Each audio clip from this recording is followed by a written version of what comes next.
Hello friends, welcome back to my channel. आज की video में हम हिंदी साहित्य की जो लेखन पद्धतियाँ थी उनके बारे में थोड़ा सा पढ़ेंगे और लास्ट में हम इनसे रिलेटेड कुछ क्वेश्चंस भी करेंगे ताकि आपको टॉपिक अच्छे से क्लियर हो जाए। और आगामी जो परीक्षाएं हैं उनमें अगर इनसे रिलेटेड कोई क्वेश्चन आता है तो बहुत ही अच्छा होगा। तो लास्ट वाला जो वीडियो था उसमें मैंने हिंदी साहित्य लेखन की जो परंपरा है उसकी शुरुआत कैसे हुई उसके बारे में बताया था। कैसे 19वीं शताब्दी में गारसद तासी जो फ्रेंच विद्वान थे उन्होंने फ्रेंच भाषा में अपना जो ग्रंथ है इस्तवार द ला लेत्रेतुर एंदो हिंदुस्तानी फ्रांसीसी भाषा में लिखा हुआ है, वो किस तरीके से उन्होंने इसकी रचना की थी। 3 भागों में विभाजित है। ये 1839 में प्रकाशित हुआ था और इसमें 738 कवि भी हैं। ठीक है। उसके बाद जो है इसी ग्रंथ को डॉक्टर लक्ष्मी सागर वार्ष्णेय ने 1952 ईस्वी में प्रकाशित हिंदी में अनुवादित किया था, क्योंकि ये फ्रेंच भाषा में लिखा था इसलिए। ठीक है, 1952 में फिर प्रकाशित किया हिंदी में अनुवाद करके। और उसी के साथ साथ और भी रचनाकारों ने अपने ग्रंथ लिखे, जिसमें शिव सिंह सेंगर है। इतिहास ग्रंथ का नाम आपको पता होगा, शिव सिंह सरोज है, 1883 ईस्वी में प्रकाशित हुआ था।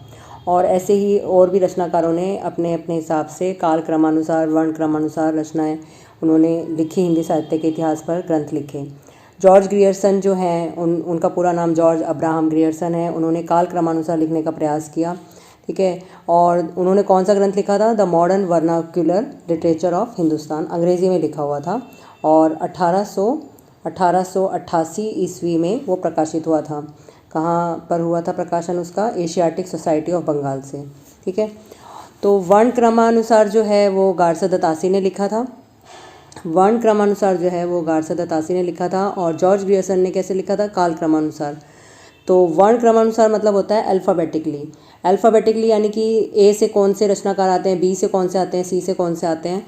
तो इसमें क्या था कि जो समय के अनुसार जो है रचना वो नहीं आई, मतलब अल्फ़ाबेटिकली। जैसे ए से किसी का नाम है, जैसे अज्ञेय हैं, ठीक है, और बी से अगर हम कहें बाबू गुलाब राय है, तो इस तरीके से नामों के अनुसार अल्फ़ाबेटिकली गारसद तासी ने अपने ग्रंथ को लिखा। तो उसमें समय जो था ना उसका आगे पीछे होने का रहता था। जो काल के क्रमानुसार जो रचनाएं लिखी गई वो सही से लाइन में नहीं लगी, अल्फ़ाबेटिकली लिखी हुई थी। तो वो सही से ग्रंथ जो है वो समझने में थोड़ा सा दिक्कत ये थी कि समय की वजह से दिक्कत होती थी। अल्फ़ाबेटिकली कोई पहले आया कोई बाद में आया तो कन्फ्यूजन रहती थी। तो उसके बाद जॉर्ज ग्रियर्सन ने जो है वो काल क्रमानुसार लिखा, यानी कि सन के हिसाब से 1800 जैसे 39 में कौन सा हुआ, 1883 में कैसे हुआ, तो टाइम से मतलब क्रमवार जो है काल के अनुसार जॉर्ज ग्रियर्सन ने लिखा। और अल्फ़ाबेटिकली जिसको आप कहेंगे वर्ण क्रमानुसार वो गारसद तासी ने लिखा था। ठीक है, वर्ण क्रमानुसार। अब उसके बाद कौन थे? उसके बाद मिश्र बंधु हैं, मिश्र बंधु विनोद। ठीक है, उसमें 3 रचनाकार, 3 भाई हैं जो मिश्र बंधु विनोद। उन्होंने 1913 ईस्वी में अपना जो पुस्तक है 4 भागों में पुस्तक विभाजित है वो लिखी। और उसमें आपको नाम भी पता होंगे, श्याम, शुकदेव, गणेश, बिहारी मिश्र है। इसमें कितने कवि थे? 4591 लगभग। और ये पहले 2 ग्रंथ हैं जो उनमें कवियों का उल्लेख वर्ण क्रमानुसार लिखा गया, जिसमें भ्रांतियाँ हुई कि कबीर पहले आया या अ से अज्ञेय पहले आया, इस तरीके से कन्फ्यूजन होती थी। ठीक है, तो आज जो हम पढ़ने जा रहे हैं, हम लेखन की पद्धतियाँ पढ़ने जा रहे हैं, यानी कि लिखने की जो पद्धतियाँ प्रयोग में लाई गई वो कौन कौन सी थी और कौन कौन से रचनाकार ने लेखन की पद्धतियाँ अपनाई। तो अपना वीडियो स्टार्ट करते हैं आज का। सबसे पहले जो आपको यहाँ पर देखने को मिल रहा है, इसमें आपको बताया जाएगा कि हिंदी साहित्य का इतिहास जो है उसमें जो स्रोत के माध्यम से जिन पुस्तकों का सहारा लिया गया वो कौन कौन सी हैं। तो हिंदी साहित्य का जो इतिहास है की दृष्टि से उल्लेखनीय जो ग्रंथ है भक्तकाल से ही मिलने लगते हैं, भक्तिकाल से। जैसे गोकुलनाथ कृत है, 84 वैष्णव की वार्ता और 252 की वैष्णव की वार्ता, ये गोकुलनाथ के द्वारा लिखी है। और नाभादास कृत जो है भक्तमाल काफ़ी प्रसिद्ध है, किंतु कवियों का विवरण मात्र होने से इन्हें इतिहास ग्रंथ नहीं माना जाता। मतलब कवियों के बारे में बताया जाना ये इतिहास ग्रंथ इनको नहीं मान सकते हैं, ऐसा शुक्ल जी कहते हैं। ठीक है, हिंदी साहित्य के इतिहास लेखन की परंपरा का जो आरंभ है वो मैंने अभी आपको बताया भी था कि 19वीं शती से प्रारंभ होता है। गारसद तासी के जो ग्रंथ है फ्रेंच भाषा में ये लिखा गया है, इस्तवार द ला लिटरेतुर एंदो हिंदुस्तानी। ठीक है, ये फ्रेंच भाषा में लिखा गया था और ये मैंने आपको बताया कि 1839 ईस्वी में ये 3 भागों में विभाजित है और इसमें 738 कवियों का जिक्र भी है। ठीक है। इसी रचना को डॉक्टर लक्ष्मी सागर वार्ष्णेय ने हिंदी में अनुवादित करके 1952 में प्रकाशित किया। हिंदी साहित्य के इतिहास लेखन की 4 पद्धतियाँ मुख्य रही हैं। कितनी पद्धतियाँ? 4। तो ये भी अक्सर क्वेश्चन में आ जाता है कि 3 हैं या 4 हैं, ठीक है। कौन कौन सी है वो पद्धतियाँ, कौन से रचनाकारों ने कौन सी पद्धति को अपनाया, किसको उचित ठहराया, तो वो हम आगे पढ़ेंगे। सबसे पहली पद्धति जो है वो है वर्णानुक्रम पद्धति। वर्णानुक्रम मतलब वर्ण के अनुसार, यानी कि अल्फ़ाबेटिकली, यानी ए से अज्ञेय पहले हैं या कबीरदास हैं, ठीक है। तो ये वाली जो पद्धतियाँ हैं ये इसमें अल्फ़ाबेटिकली आती है, वर्णानुक्रम पद्धति। इसमें रचनाकारों का जो विवरण है उनके नाम के प्रथम वर्ण के क्रम से दिया जाता है। उदाहरण के लिए तुलसीदास, चिंतामणि, केदारनाथ सिंह का समय भले ही भिन्न हो, यानी इनका जो समय काल है वो अलग अलग है, लेकिन अगर हम वर्णानुक्रम पद्धति के हिसाब से चलेंगे तो इनका जो अल्फ़ाबेट के हिसाब से है वो सारा क्रम ही अलग हो जाएगा, उसमें कोई समय का निश्चित नहीं दिखाई दिया जाएगा। यानी इनका जो अल्फ़ाबेट है, नाम है, उसी के अक्षर के अनुसार इनको क्रमवार लगाया जाएगा। तो ये होता था इस पद्धति में। जैसे केदारनाथ सिंह है, चिंतामणि है, तुलसीदास है, ये बिल्कुल ही क्रम अलग हो जाएगा, इनका समय काल बिल्कुल ही डिफरेंट हो जाएगा। तो ये पद्धति जो है कई लोगों ने उचित ठहराई कि इन्होंने अपने आलोचना भी की, तो इसके बारे में हम आगे जानते हैं। इसे ऐतिहासिक दृष्टि से असंगत माना जाता है क्योंकि यह है इतिहास लेखन नहीं, शब्दकोश लेखन की तरह होती है। शब्दकोश किसको कहते हैं? डिक्शनरी टाइप से होता है। डिक्शनरी में जैसे अल्फ़ाबेटिकली हम वर्ड्स देखते हैं, तो ये अल्फ़ाबेटिकली जो वर्णानुक्रम पद्धति है वो इतिहास लेखन को नहीं दर्शा रही है, शब्दकोश लेखन की तरह हो गई है, तो ये ऐतिहासिक दृष्टि से असंगत मानी गई।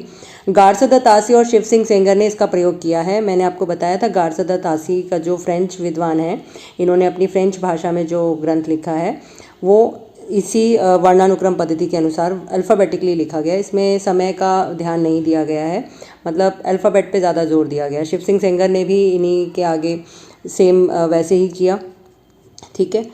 दूसरी जो पद्धति है वो कौन सी है? कालानुक्रम पद्धति है। अब इसमें क्या है, ये वर्णानुक्रम की तरह नहीं है, ये समय के अनुसार है, ठीक है, समय के अनुसार। कालानुक्रम यानी समय, तो समय के अनुसार रचनाकारों को लगाया क्रम के अनुसार। इसमें रचनाकारों का जो विवरण है उनके काल या समय के क्रम से दिया जाता है। रचनाकार की जन्मतिथि को आधार बनाया जाता है, यानी कि उनका जो जन्म का समय है और फिर उन्होंने रचनाएं लिखी, उसी के आधार पर उनका जो समय है उसी के अनुसार उनको क्रमवार लगाया जाता है ग्रंथ में, जो कालानुक्रम पद्धति के अनुसार। इतिहास लेखन की दृष्टि से इसे भी अधूरा समझा जाता है।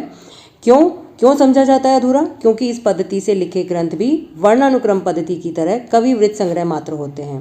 कविवृत्त संग्रह मतलब यानी कि इसमें सिर्फ कवियों को उचित, मतलब उनको क्रम के अनुसार, उनके समय के अनुसार तो लगा दिया, लेकिन इसमें भी कुछ त्रुटियां थी, कुछ जो कहते हैं स्रोत जो है वो कंप्लीट नहीं थे, तो अधूरी चीज़ें मानी गई एक तरह से। इसमें क्या और आगे क्या देखने को मिला इस पद्धति में? जॉर्ज ग्रियर्सन और मिश्र बंधुओं ने इसका प्रयोग किया है। जो वर्णानुक्रम पद्धति है वो जॉर्ज ग्रियर्सन और मिश्र बंधुओं ने अपनाई, यानी कालानुक्रम पद्धति जो है किसने अपनाई? जॉर्ज ग्रियर्सन ने और मिश्र बंधुओं ने। और वर्णानुक्रम पद्धति किसने अपनाई? शिव सिंह सेंगर ने और गारसदत्त आसी ने, ठीक है। यद्यपि ग्रियर्सन में विधेयवादी पद्धति के कुछ आरंभिक सूत्र भी मिलने लगते हैं। यानी जॉर्ज ग्रियर्सन जिनका पूरा नाम क्या है? जॉर्ज अब्राहम ग्रियर्सन, ठीक है।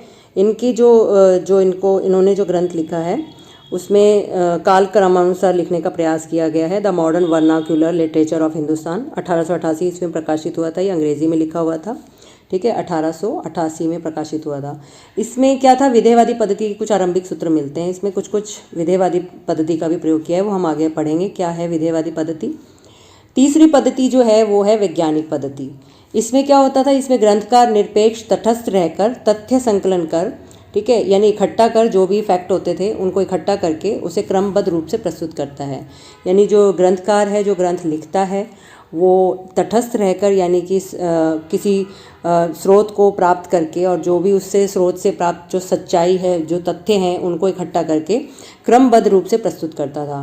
तो उसमें ओरिजिनलिटी और हम कहें कि कुछ चीज़ें ऐसी हैं जिसमें तथ्यों पे आधारित है, वो चीज़ ज़्यादा मायने रखती थी। इतिहास लेखन सिर्फ तथ्य संकलन की नहीं, ठीक है। इतिहास लेखन अगर लिखा जाता है तो वो सिर्फ तथ्यों का संकलन नहीं देखा जाता, बल्कि उनकी व्याख्या एवं विश्लेषण की भी मांग करता है। अगर हम किसी इतिहास को जानने का प्रयास करें तो हम उसके स्रोत देखते हैं, हम उसमें कितनी सत्यता है वो भी देखते हैं, और उनकी व्याख्या किस प्रकार की गई है, क्या उसमें वो सब चीज़ें जो स्रोत हैं और जो वहाँ की उस समय की घटनाएं हैं वो सब हमें अच्छे से समझ में आ रही हैं, वो इतिहास लेखन की मांग होती है। अतः इस पद्धति को भी अपरिपक्व माना जाता है, यानी कि ये भी खरी नहीं उतरती है। वैज्ञानिकों के जो वैज्ञानिक पद्धति है वो खरी नहीं उतरती है। रचनाकारों के उस पर आलोचना काफ़ी की गई, काफ़ी पद्धतियों के बारे में। तो ये तीसरी पद्धति थी। चौथी पद्धति कौन सी है? विधेयवादी पद्धति, और ये रामचंद्र शुक्ल ने इसको अपनाया सबसे पहले। फ्रेंच विद्वान जो थे, एक तेन नाम से फ्रेंच विद्वान हैं, और एक फ्रेंच विद्वान आपको पता ही है, जोसेफ दत्तासी, 1839 ईस्वी में जो उनका ग्रंथ आया था। और ये दूसरे विद्वान हैं तेन नाम से, ने क्या किया था, इसे सुव्यवस्थित सिद्धांत के रूप में स्थापित किया। तेन ने इस पद्धति को 3 शब्दों के माध्यम से स्पष्ट किया: जाति, वातावरण, क्षण विशेष। ठीक है, मोमेंट और वातावरण और जाति के आधार पर। इस पद्धति के अनुसार क्या होता था, किसी भी साहित्य के इतिहास को समझने के लिए उससे संबंधित जातीय परंपराओं, राष्ट्रीय और सामाजिक वातावरण एवं सामयिक परिस्थितियों का अध्ययन विश्लेषण आवश्यक है।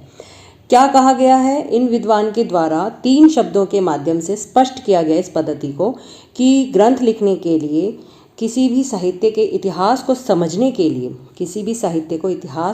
के लिए उससे संबंधित जातीय परंपराएं, राष्ट्रीय और सामाजिक वातावरण कैसा था, सामयिक परिस्थितियां कैसी थी, इन सब का अध्ययन विश्लेषण इसमें आवश्यक है, इस पद्धति में, विधेयवादी पद्धति में। इसके बाद इसे इतिहास लेखन की व्यापक, स्पष्ट एवं विकसित पद्धति माना गया है। ठीक है, इतिहास लेखन यानी हम अगर कोई इतिहास लिख रहे हैं ग्रंथकार, तो उसकी व्यापक, स्पष्ट और विकसित पद्धति माना गया है। यानी ये पद्धति बहुत ही सबसे अच्छी लगी सबको। क्यों? क्योंकि इसके द्वारा साहित्य की विकास प्रक्रिया को बहुत कुछ स्पष्ट किया जा सकता है, यानी कि इसमें सभी तरीके के चरणों को पूरा किया जा सकता है जो बाकी 3 पद्धतियों में नहीं पूरा किया गया। अब हम पढ़ेंगे वक्तव्य एवं काल विभाजन। किस तरीके से काल विभाजन किया, ये 3 पद्धतियों के बारे में तो मैंने आपको बताया। जो सर्वप्रथम रामचंद्र शुक्ल जो है वो विधेयवादी पद्धति उन्होंने अपनाई। ठीक है, और ये क्वेश्चन भी आया हुआ है कि रामचंद्र शुक्ल ने कौन सी पद्धति अपनाई, तो ये आप नोटिस कीजिएगा। वक्तव्य एवं काल विभाजन। आचार्य शुक्ल ने अपने से पहले लिखे गए साहित्य इतिहास ग्रंथों को क्या कहा है, यानी शुक्ल जी ने जब अपने ग्रंथ लिखे, उससे पहले जितने भी ग्रंथ लिखे गए थे उन ग्रंथों को उन्होंने संज्ञा दी है कविवृत्त संग्रह के नाम से। ठीक है, शिव सिंह सरोज को उन्होंने कविवृत्त संग्रह कहा, modern vernacular literature of northern Hindustan को बड़ा कविवृत्त संग्रह कहा, और मिश्र बंधु विनोद को प्रकांड कविवृत्त संग्रह कहा। ठीक है, नामकरण 2 आधारों पर किया है, यानी कि जो आचार्य शुक्ल के जो नामकरण हैं, जो उन्होंने 4 कालों में जो बांटा है हिंदी साहित्य के इतिहास को, उसके नामकरण जो आधार लिया है वो किन आधार पे किया गया है वो बताया जा रहा है। काल विभाग के भीतर प्राप्त होने वाली विशेष ढंग की रचनाओं की प्रचुरता व उनके स्वरूप के अनुसार, यानी उस काल में जितनी भी प्राप्त होने वाली विशेष ढंग की रचनाएं हों, चाहे युद्धों का वर्णन हो, चाहे श्रृंगार परक रचनाएं हों, वो सारी रचनाओं को उन विशेष बातों की प्रचुरता यानी जितनी ज़्यादा है उसके बारे में बताया जाना उस काल के समय को पूरा करता है, उनके स्वरूप के अनुसार। ये था मतलब नामकरण का आधार उन्होंने ये रखा। जैसे पृथ्वीराज रासो है वो ग्रंथ ले लिया, और भी बहुत सारे युद्धों का वर्णन हुआ, श्रृंगार पर रचनाएं थी, तो वो सारी भक्ति की रचनाएं हैं तो भक्ति काल में आएंगी। तो कैसे उन्होंने नामकरण के आधार दिए, वो इसका एक कारण बताया गया, विशेष ढंग की रचनाओं की प्रचुरता। और उसके अलावा ग्रंथों की प्रसिद्धि के आधार पर, यानी जो भी ग्रंथ जितनी प्रसिद्धि प्राप्त है उस ग्रंथ के आधार पर, क्योंकि प्रसिद्धि भी किसी काल की लोक प्रवृत्ति की प्रतिध्वनि है। यानी कि ऐसा माना जाता है, उन्होंने कहा कि अगर किसी ग्रंथ को हम आधार ले रहे हैं तो उसकी प्रसिद्धि भी महत्वपूर्ण है, कि उसमें लोक प्रवृत्ति यानी कि उस समय के जो प्रवृत्ति, उस समय की जो प्रसिद्धि और जो भी उचित रूप से जो भी उनकी विशेष बातों को प्रसिद्धि प्राप्त थी, तो वो उस ग्रंथ लिखने का जो आधार था वो नामकरण का आधार बना। ठीक है, उसके अलावा किसी काल विस्तार को लेकर यूं ही पूर्व और उत्तर नाम देकर 2 हिस्से कर डालना ऐतिहासिक विभाग नहीं कहला सकता। उनका ये मानना था कि किसी भी काल का विस्तार मतलब अगर हम कर रहे हैं तो उसको हम ऐसे ही नाम नहीं दे सकते कि पूर्व मध्यकाल उत्तर मध्यकाल, नहीं। उनका ये मानना था कि हम उनकी प्रसिद्धि, उनकी विशेष बातों को, उस समय की जो भी रचनाएं होती थी उनको लेकर के हम आधार दें, उनको नामकरण दें। किसी काल के कवियों की जो साहित्यिक विशेषताओं के संबंध में मैंने जो संक्षिप्त विचार प्रकट किए हैं वे दिग्दर्शन मात्र के लिए इतिहास की पुस्तक में किसी कवि की पूरी या कहें कि अधूरी आलोचना भी नहीं हो सकती है। ये शुक्ल जी के विचार थे। आधुनिक काल में गद्य का आविर्भाव जो है सबसे प्रधान साहित्यिक घटना है। ठीक है, वर्तमान लेखकों और कवियों के संबंध में कुछ लिखना अपने सिर एक बला मोल लेना ही समझ पड़ता था। ये शुक्ल जी के विचार हैं। ये कई बार क्वेश्चन के माध्यम से पूछ लिया जाता है कि बताइए कि ये कथन किसके द्वारा कहा गया है। रीतिकाल के कवियों के परिचयात्मक विवरण मैंने प्राय मिश्र बंधु विनोद से ही लिए हैं। ये इन्होंने बताया है अपनी पुस्तक में, अपने ग्रंथ के माध्यम से, कि उन्होंने मिश्र बंधु विनोद से क्या क्या लिया है। वो आधार ग्रंथ के रूप में, स्रोत के रूप में उन्होंने मिश्र बंधु से कुछ बातों को अपने ग्रंथ में लिखा है। ठीक है, मिश्र बंधु विनोद के अतिरिक्त सामग्री सहयोग के लिए इन ग्रंथों के नाम शुक्ल जी ने दिए हैं। मिश्र बंधु के अलावा भी उन्होंने कुछ पुस्तकों को आधार बनाया है। कौन कौन सी है वो पुस्तक? हिंदी कोविद रत्नमाला बाबू श्याम सुंदर दास द्वारा कृत है। कविता कौमुदी राम नरेश त्रिपाठी के द्वारा। ब्रज माधुरी सार वियोगी हरि जी के माध्यम से। ठीक है, प्रत्येक देश का साहित्य वहाँ की जनता की चित्तवृत्ति का संचित प्रतिबिंब होता है। ये शुक्ल जी ने अपने ग्रंथ के माध्यम से कहा है कि किसी भी देश का साहित्य हो, इतिहास हो, वो हम कैसे जान सकते हैं? वहाँ की जो जनता है, उस समय का जो आधार, मतलब हम कहें कि क्या प्रसिद्धि थी, क्या विशेष बातें थी, तो वो जनता की जो भी उनकी मनोदशा है, उनकी भावनाएं हैं, वो किस तरीके से मतलब प्रतीत हो रही हैं, वो चित्तवृत्ति जो है, उनकी भावनाएं वो दर्शाती हैं उस देश के साहित्य को। शुक्ल जी का जो काल विभाजन है वो इस प्रकार है। उन्होंने आदिकाल को वीर गाथा काल कहा, क्योंकि उन्हें लगता था कि उस समय जो है वीरता परक ग्रंथ काफ़ी रचे गए, जैसे पृथ्वीराज रासो है, और इनके द्वारा जो था ये वीर गाथा काल, उन्होंने श्रृंगार परक रचनाओं को भी ध्यान दिया, लेकिन उनको ऐसा ही उचित लगा कि उस समय वीर गाथात्मक रचनाओं को काफ़ी लिखा गया है, तो इस हिसाब से उन्होंने वीर गाथा काल कहा आदिकाल को, और इनका जो समय है वो 1050 से 1375 संवत नाम दिया गया है। पूर्व मध्यकाल जो है वो भक्ति काल दिया गया है, उन्होंने नाम संवत 1375 से 1700 तक। उत्तर मध्यकाल जो है रीतिकाल को बोला इन्होंने संवत 1700 से 1900 तक, और आधुनिक काल को गद्य काल नाम दिया इन्होंने संवत 1900 से 1984 तक। तो ये तो थे शुक्ल जी के अनुसार नामकरण और समय सीमा। अब हमने ये सारा पद्धतियों के बारे में और शुक्ल जी के जो विचार थे वो हमने पढ़े। अब मैंने कुछ क्वेश्चंस भी इनसे बनाए हैं, तो आई थिंक आपको ये जो भी आपने पढ़ा है अभी वो अच्छे से समझ में आएगा। तो पहला प्रश्न है, हिंदी साहित्य इतिहास लेखन की कितनी पद्धतियाँ हैं? 5 है, 3 है, 4 है या 6 है? तो मैंने अभी आपको बताया था कि हिंदी साहित्य के इतिहास लेखन की जो है वो कितनी पद्धतियाँ हैं। हिंदी साहित्य इतिहास लेखन की 4 पद्धतियाँ हैं। कौन कौन सी है? वर्णानुक्रम पद्धति, कालानुक्रम पद्धति। ठीक है, वर्णानुक्रम पद्धति पहली है, कालानुक्रम दूसरी है, ठीक है, वैज्ञानिक पद्धति तीसरी है, और विधेयवादी पद्धति जो शुक्ल जी ने अपनाई वो है चौथी। ठीक है, 4 पद्धतियाँ अपनाई, तो इसका उत्तर है 4। दूसरा क्वेश्चन है, 84 वैष्णव की वार्ता किसकी रचना है? तो मैंने आपको ये शुरू में ही बताया था।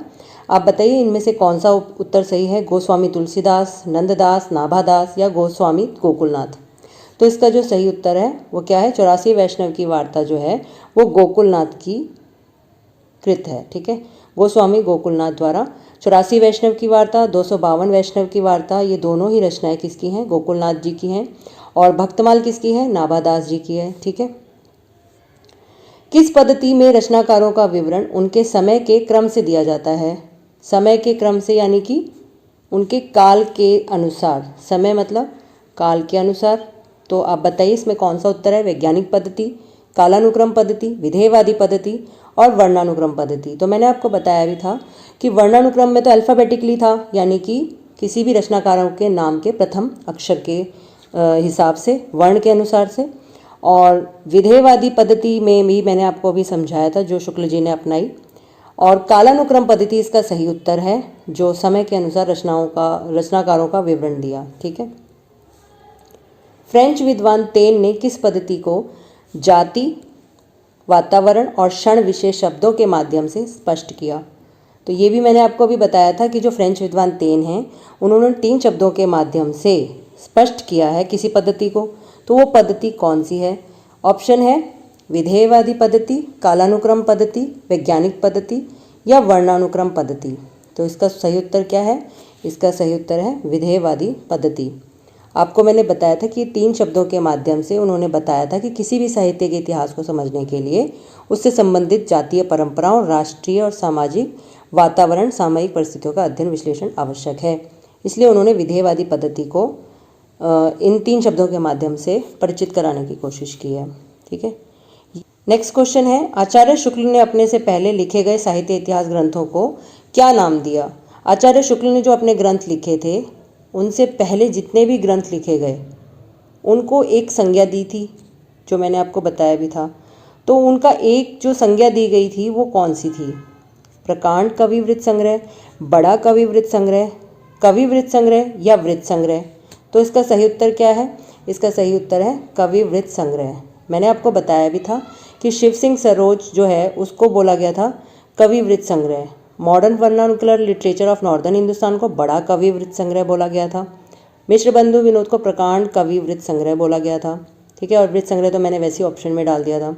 तो इसका सही उत्तर क्या है? कविवृत्त संग्रह। ठीक है, ये है इसका सही उत्तर, कविवृत्त संग्रह। आचार्य शुक्ल ने अपने से पहले लिखे गए साहित्य इतिहास के ग्रंथों को नाम दिया। तो ये थे हमारे आज के विधि, जो भी ये पद्धतियाँ हैं साहित्य इतिहास लेखन की पद्धतियाँ वो, और उससे रिलेटेड कुछ क्वेश्चंस, ताकि आपको टॉपिक अच्छे से क्लियर हो जाए। और आपको ये वीडियो कैसा लगा आप ज़रूर कमेंट बॉक्स में बताएं। Thank you so much for watching my video, और मिलते हैं हम नेक्स्ट वीडियो में।